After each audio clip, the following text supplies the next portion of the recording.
Миний Улаанбаатарчууд амьдрал сайн гэж найдаа да. Тэгэхээр энэ удаагийн сэдвээр хэдүүлээ сүнсний сэргэлт гэдэг сэдвийг ярина. За. Тэрний өмнө шүү дээ те. Би энэ сэдвийг ярихын тулд Франц Кафка болон Достоевский хоёрын слогныг тайлбарлахаар шийдсэн. Энэ угаасаа нэг тэр хоёр хэлжсэн алдартай одоо ишлэлүүдийн нэг багхгүй юу.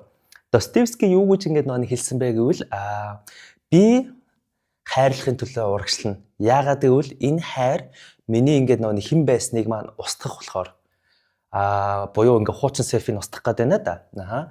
Франц Кафка болохоор би хайраас зүгтдэг. Яагаад гэвэл тэр хайр намайг устгах гээд байгаа болохоор гэдэг нэг юм хоёр ингээд нэг слоган гарч ирж байгаа байхгүй. Хоёулаа эсрэг утгатай нэг сэдвийг ярьж байгаа. За, сүнсний сэргэлт гэж яг эцээстэй юу юм бэ? Тэ нэг хэдүүлээ бодоод үзье. Бидний амьдралд болж исэн бүхий л импактууд, бидний амьдралд болж исэн бүхий л ингээд нэг асуудлууд.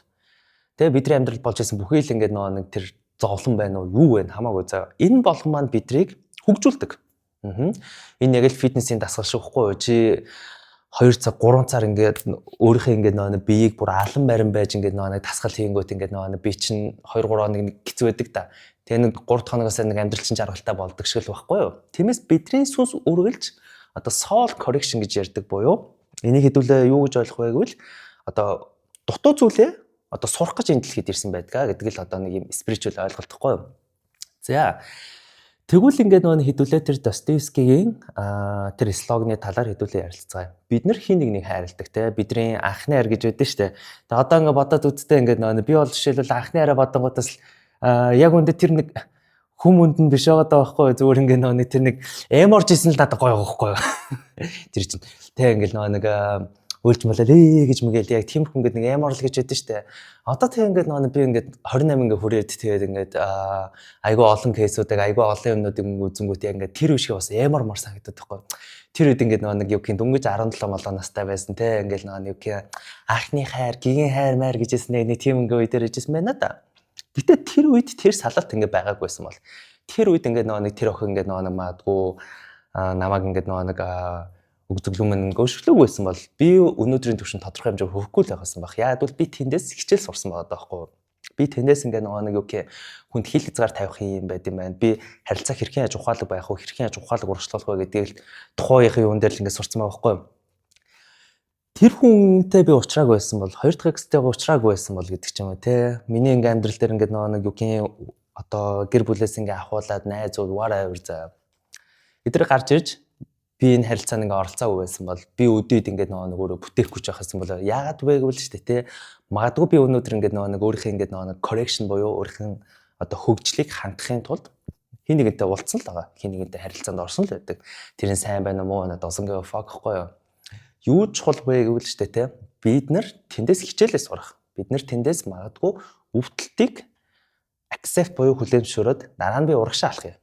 Энэ болохоор сүнсний сэргэлтэхгүй. Сүнсний сэргэлтэхээр айл нэг юм гинт ингээл нэг ангаагаа авч исэн чинь л ингээл нэг окей талгаад дан гэж бодог юм биш шүү дээ. Тэгээ нэг юу байсан нэг охин над дээр ингээд тараад тоншуулж байхдаа чиний над wisdom буюу ухаанууд чинь хаанаас гарч ирсэн бэ ингээд сүнсний сэргэлт чи гинт ингээл байж исэн л YouTube дээр гүрүүнээр ядаж чи гинт ингээл байж исэн би ингээл кофе ууж сууж чи гинт ингээл өөрийнхөө амьдрал утга учирыг олсон болсон нөө анхнаас тийм байгаагүй хгүй та зүгээр энэ бүх ингээд нөө wisdom ингээ олохын тулд би угаасаа мэдрэл мотайл алдаал унаал үтцсэн л байгаа байхгүй да тийм тэгэл тэндээсээ тэгэл хичээлээ сурна штэ энэ болгон маань миний ингээд нөө сэргэлт болоос исэн байгаа даахгүй яад вэ гэвэл штэ тийм би өмнөх бичлэгэн дээр ингээд нөө ярьж исэн хов тавилан гэдэг ингээд сэдв дээр spirituality ингээд нэг хүмүүс болохоор хов тавилан болохоор чамд ингээд нэг predestination буюу өмнөөс чинь зохион байгуулагдсан байгаа. Чиний уулзах хэвээр юмос чиний амжуулах хэвээр юмнууд чиний journey буюу замч угаасаа зохион байгуулалттай байдаг.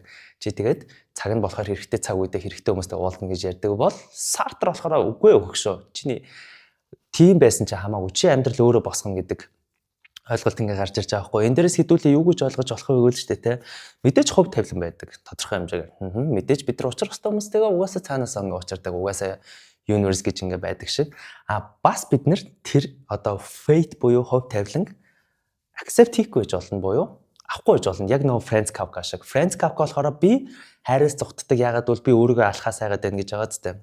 Яг л нөгөө зоосны хоёр тал шиг нэг юм ойлголт ингээ гарч ирж байна да. Тэгэхээр ингээд нөгөө хэдүүлээ юу гэж ойлгож болох вэ гэвэл бид нар сүнсний сэргэлт буюу одоо илүү ухаалаг, илүү хүчтэй, илүү ингээд нөгөө оюунлаг ингээд нөгөө болно гэдэг нь заавал бид нар одоо нөгөө Достоевский шиг ингээд нөгөө юм эсвэл магадгүй миний ингээд туус амьдрал, эсвэл магадгүй хүн болгоны туус амьдрал шиг нэг зовх шаардлагагүй гэдэг нэг бас ойлголт гарч ирж байгаа байхгүй эндээс. Яг Франц Кафка шиг. Франц Кафка яг хашир амьдарч явах хэцүү жил тэгэл амар оролцсон л хэлээ л дээ. Амар оролцлоо яачлаа. Буруу санаагүй. Тэгээ тэрний зохиолуудыг нэг найз нь түүж ягаад тэг нийгэм гаргаж ирсэн аахгүй. Гэхдээ бид нар бас ингээ Франц Кафка шиг ингээ нөгөө юу гэх үнэхээр юм бас мэдрэл муутай ингээ нэг одоо харилцаа гэж байдаг да одоо нэг юм сүнсийн сэргэлт авахын тулд одоо нэг мэдрэл муутай лартмагийн нөхөр шиг бач гэрж толгойч бочгоор зөх гээд байна да. Тэр фейтес штэ бид нар Франц Кафка шиг зүхтаж болох байхгүй юу? Тэгтээ тэгэд зүхтлаа гэд бид нар бас одоо нөгөө юу гэх хичээлээ бас сурж болно. Бид нар заавал тэг зовоод тэгж ингээ нөгөө нэг зүтгүүрийг үзээд ингээ нөгөө нэг хэцүүдэд ингээ байгаад жишээж нэг хичээл сурна гэсэн ингээ ойлголт анханасаа байгаагүй байхгүй юу да. Тиймээс ингээ нөгөө нэг ямар нэгэн зүйл дээр ингээ нөгөө нэг хідүүлээ айгүй уяатан бодож сурах нь бидний амьдралыг ингээ нөгөө юу гэх чиглүүлэхэд айгүй амар болж байгаа байхгүй юу. Тэгээ одоо жишээлбэл би нэг хүнийг айгүй сайн мэднэ. Нэг гинэ бүр хид хид хүмүүсийг заа тэдний ингээд нөгөө нэг nervous system буюу одоо нөгөө байн мэдэрдэг одоо тэр мэдрэмжүүд те одоо нөгөө нэг сүүлийн scientific судалгаагаар зүрхжүүлэх нэг тодорхой хэмжээний нэг мэдрэмжээ самжтай байгаад байгаа байхгүй юу. Тиймэрхүү юу нь болохоор одоо шилбэл бид нар сүнсний сэргэлт байлаа гэдэг одоо шилбэл бид нар нэг зовхстай юм шиг нэг алфтай юм шиг кейс ингээ байгаад байна да. Тэг шаардлагагүй тий. Бид нар өнөөдрөөс ингээ ахуулаад ингээ нөгөө юу юм.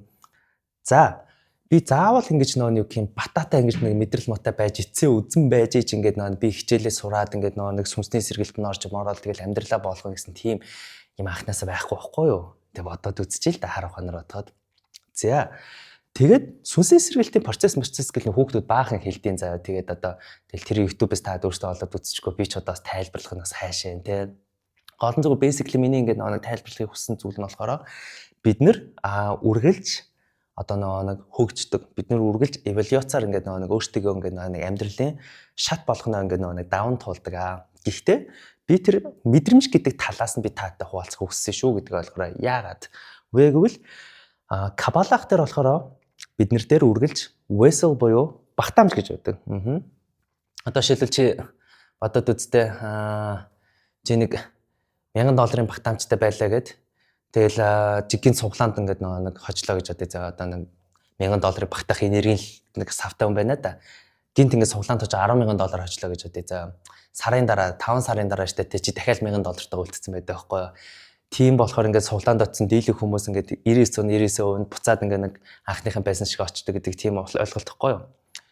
Энүүгээр ингээд би юу гэж тайлбарлах хүсэн бэ гэвэл биднэрт өөрсдөө гэсэн багтаамж байдаг. Бидний ингээд хийх ёстой зүйл нь тэр багтаамжаа ихсгэх буюу илүү ингээд нэг томруулах байгаа байхгүй юу. Хэдүүлээ ингэж ойлгож болж байна. Кабалах дээр болохоор ингэж ярьдیں۔ Хамгийн элит ингээд соолууд буюу одоо нийгмийн ингээд нэг импакт болдог, нийгмийг дөргөөдөг ингээд нэг соолууд байж болох хамгийн негатив буюу хамгийн хэцүү нөхцөл байдал дээр ингэж төрсэн хүмүүс гэж ярьдаг байхгүй юу. Мартин Лютер Кинг байна. Модер Тереза байна гэдэг ч юм уу те ингээд нэг том ингээд нэг сэхэтнүүд том ингээд нэг одоо нийгмийг чинь ингээд нэг дослогсон ингээд Сократос хүртэл чинь ингээд нэг айгүй хэцүү амьдралыг тоосон үгэн шүү дээ. Тэр мөр чинь ингээд юу гэх үргэлж одоо нэг маш ингээд юу гэх хүнд нөхцөл байдал дээр одоо сурвай хийж байгаа байхгүй. Тэгээ эдрийн ингээд одоо жишээлбэл маш ингээд уянгалж ингээд хайрыг бичдэг ингээд зохиолчтой гэдэг те. Эднэр яг үндэ бас амар эвгүй хайрыг үзсэн байдаг хгүй юу да.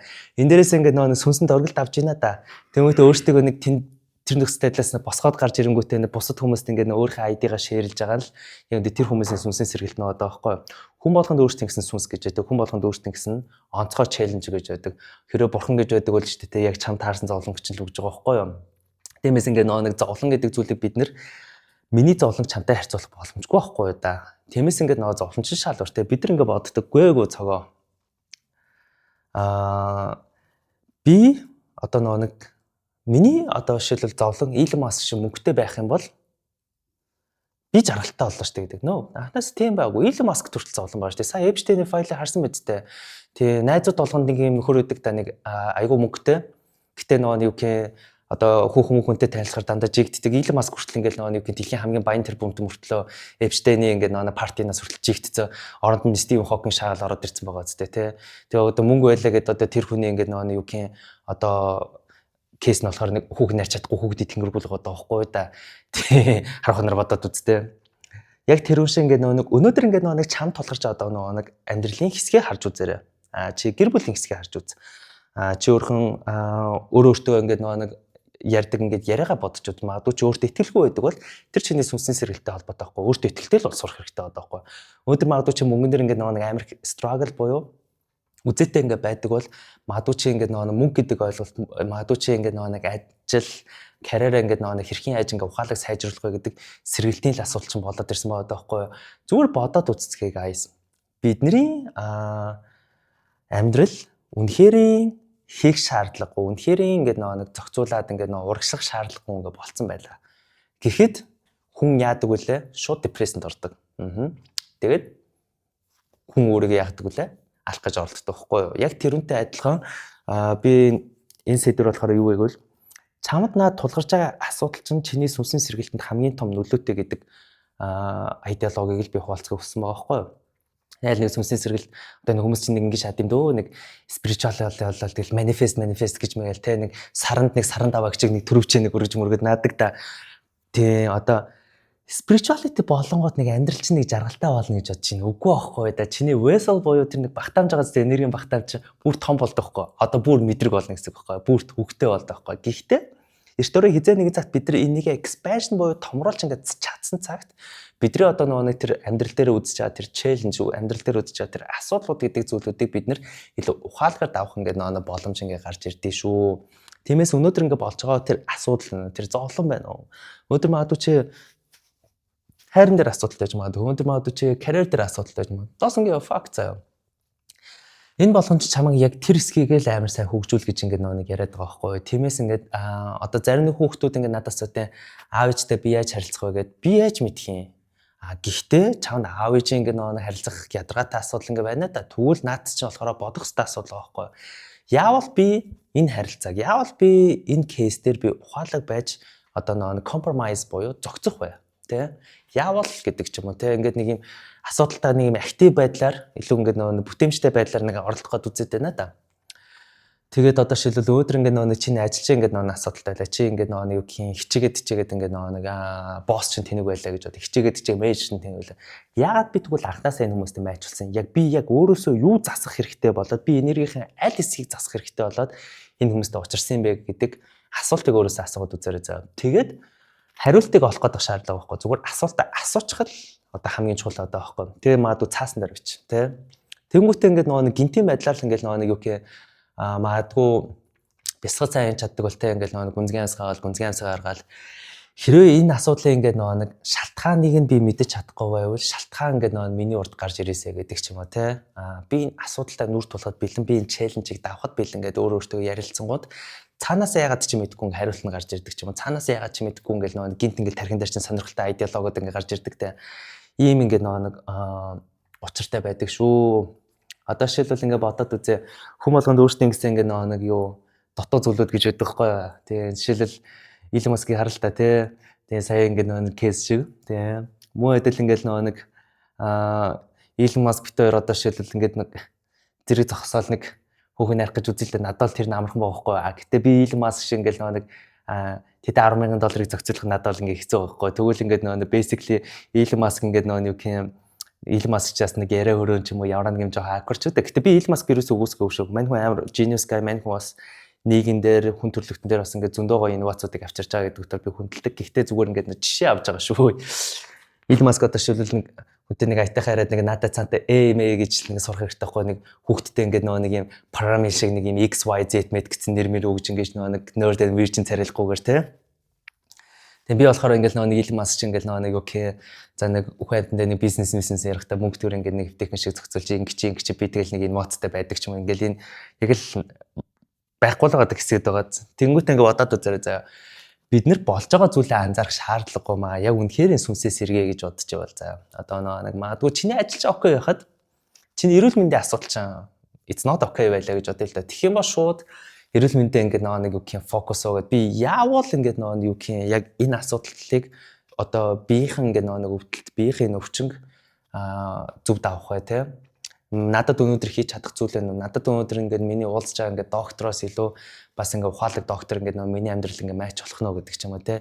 Энэ байдлаар ингээд нэг юм асуудлаа одоо шийдээд эволюц явагдана гэдэг нь л ерөөхдөө ингээд сүнсийн сэргэлчүү түүнээс нэг одоо сүнсний сэргэлт явахаараа нэг зүн бэлэг мөнгөлөг нааж магаал эсвэл нэг юм бэлэг тахаа болж болоод нэг тийм биш шүү дээ зүгээр хүн болгон л өдөр болгон сүнсний сэргэлттэй. Чи өглөө орноосоо босоод сэржил байгаа зү тийм сүнсний үлээг хөвтдөг үсттэй те. Наача сүнсний сэргэлжлэхгүй дээ те сүнс ч орж ирэл за гарч боснуулахаас та гэдэг ч юм уу те. Яг энэ утгатай ингээ байж байгаа шүү. Тэгэхээр хэдүүлээ conclusion буюу дүгнэлтэндээ орцгоё. Юу вэ гэвэл бид нар болж байгаа асуудлаас илүүтэйгээр болохгүй байгаа амьдралын хэсгүүдийг ignore буюу одоо нэг болтохгүйгээр шууд сайхан нүур тулчаа. Тэгээ нүур тулаад ингээд нэг давах гэж ингээд нэг оролдоно гэдэг чинь л ингээд чинь сүнсийг чинь хөгжүүлээд байгаа. Тэгээд бид нар ерөөсөө анзаардаггүй буюу ямар нэгэн зүйлийг шийдэх бүр ингээд мэдрэл мотай юм шиг нэг үзэлцээлээ нэ да. Тэгээд тэр процесс дээр бүр үнэхээр ингээд фокус өгсөн, үр дүн хайцсан. Тэгээд бид нар ингээд тэр асуудлыг шийдэж дуусны дараа гинт боддог да. Holy shit би бүр айгүй олон зүйлийг амжуулчихаа. Би бүр эндээс ямар олон юм ухаараа вэ гэдэг ингээд мэдрэмж авна гэдэг чинь өөрөө нас сүнсний сэргэлт чинь баггүй юу. Alright, ойлгомжтой болж байна те. Тэгээ одоо шилбэл ингээд бодоод үзье. Бид нар тэр үр дүн гэдэг зүйлд ач холбогдол өгөхөө болчихё. Би одоо яг экстра ч ингээд нэг ийм бясалгалд явах юм бол би эсвэл нэг ийм цогоор ингээд таараад уншуулах юм бол эсвэл би одоо нэг инх юм бол тэх юм бол яг ингээд нэг ийм яг ийм үр дүн авах гэдэг тэг шаардлага байхгүй за. Эсвэргээрээ бид нар яах хэрэгтэй вэ гэвэл би одоо нэг энэ челленж би энэ асуудал би энийг давхад бэлэн байна гэж өөртөө хэлэх нь чухал байхгүй. Эхэлж хэлэх нь өөртөө хэлэх нь. Та дунд одоо шилбэл ингээд юу гэх хосын асуудалтай ингээл байгаа хүмүүс ингээл нэг байна да. Тэнгүүтээ ингээл нэг сүнсээс сэргийх гэдэг байна да. Тэгээ эндээс нэг ухаан олж аваад тэгэл дараачихын жаргалтай амьдрал руу ингээл нэг алхам нээшгээд да. Тэхийн тулд ингээд нэг шилбэл юу өөрөөс асуух хэрэгтэй хаа. Хэрвээ би дараачихын шатлуу ингээ ороход надад челленж байвал би челленжийг accept хийхэд бэлэн.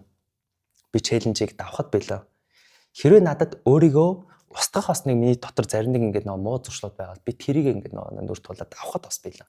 Хэрвээ би хинтэйгэнд үгүй хэлээд ингээд тустаас ингээд байх шаардлагатай би бас тэрийг хэлэхэд бэлэн. Мөн адил би ингэж сэргэж ингэж эволюц ингээд явуулахтай бэлэн шиг бас шинэ хүмүүс шинэ амьдралыг би бас embrace буюу тэрж авахд бэлэн гэд өөртөө ингээд яриад эхэлдэг байхгүй. Юм болгож ингэж дотоод дол ярихаас эхлэн шүү дээ. Тэгэж ихснийхэн дараа чи зөв цагтаа зөв хүмүүстэй зөв газараа ингээд уулзаж эхэлдэг байхгүй. Энэ нэг synchronicity буюу тэр холбоос гэж ярьдаг те. Энэ холбоос ямар үед гарч ирдэг вэ гэвэл тэр үр дүнд хорогдохоо болцсон I don't give a fuck switch нь л яг гарч ирдэг байхгүй. Тиймээс энэ жижиг мэдээлэл ингээд нэг та тос олсон гэж найд те. Тэгээ дараа чи ингээд нэг чухал бичлэгүүдээр уулзъя. Ялангуяа тэр 21 lessons from the 21 doctors гэдэг одоо нэг цуврал одоо лекцээр ингээд уулзцгаая заа. Bye.